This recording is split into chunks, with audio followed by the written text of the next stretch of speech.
All right, so moving to goalposts. Let's get to a comment here really quickly. This was something that we got to, me, Jason Lewis, and Bull, and we heard this comment.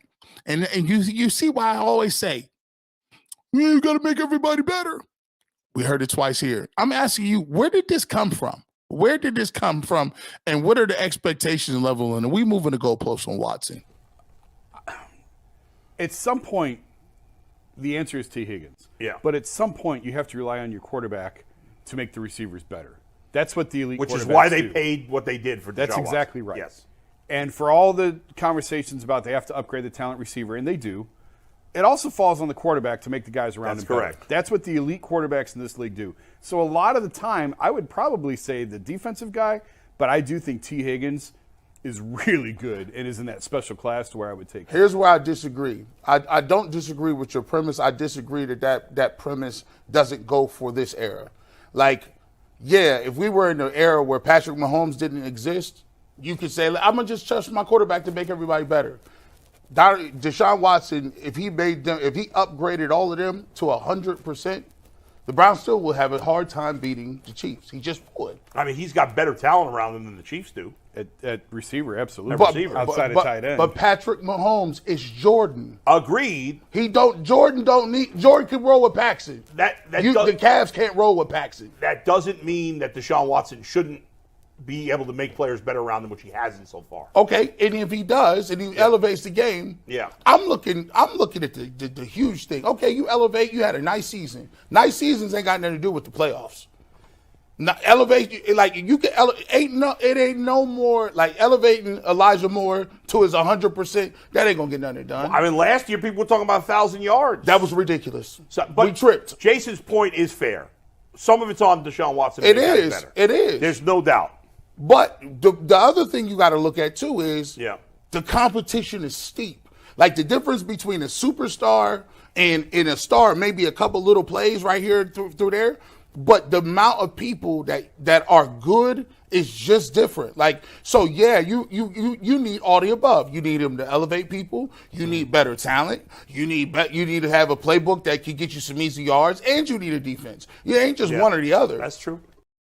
So, and what I put on that is this, man. I always talk about it as I put a bowl in a situation. It's like, look, if you're Deshaun Watson, I understand that you got to make players better around you. But here's the thing. We got to take in consideration who you're playing against. And at the same time, look, you can't just put it all on his shoulders. I understand that we want to validate who Deshaun Watson is by seeing, is it the receivers or him? So let's not get no receivers, and then we can see if he's really that dude. And Adam the Bull always thinks he's slick. He think he the slickest in the world. And I'm going to end the show on this. Bull, we do understand that you root for the Bengals. And guess what? You just brought back T. Higgins. You would, in your heart of hearts, say, hey, Elijah Moore is good enough while you sit there with T. Higgins and Jamar Chase. That has not ever left me. Don't talk me off a wall when you got one of the best receiving cores in the game, two of the best top two receivers, and you still trying to tell us that you're okay with Elijah Moore. It's not going to happen because every time you say it, I'm going to say it louder. Operation Stockpile does not, never happen. And let me get to this really quick. Let me get to this voicemail. Let me get to this, man. We got to get to one. At least we're going to get to this. Your call has been forwarded to an automatic voice message system. Hey, this is longtime Browns fan living in Atlanta, and I love to every year fly Cleveland, get a hotel room downtown, walk to the game, support all the restaurants and clubs downtown while I'm down there. Please don't move the stadium out of downtown. I don't know if we're going to move it downtown. I don't know if they're going to move it. Anyway, I will say this. I will thank you for your support. And one thing that I will say is if they get a new stadium with a dome, I don't know. You can keep it downtown. You can keep it wherever you're at. Guess what I'm for? A dome. With that being said, it is the fastest 30 minutes in all of sports. We may suggest moving this to 60 minutes. We don't know.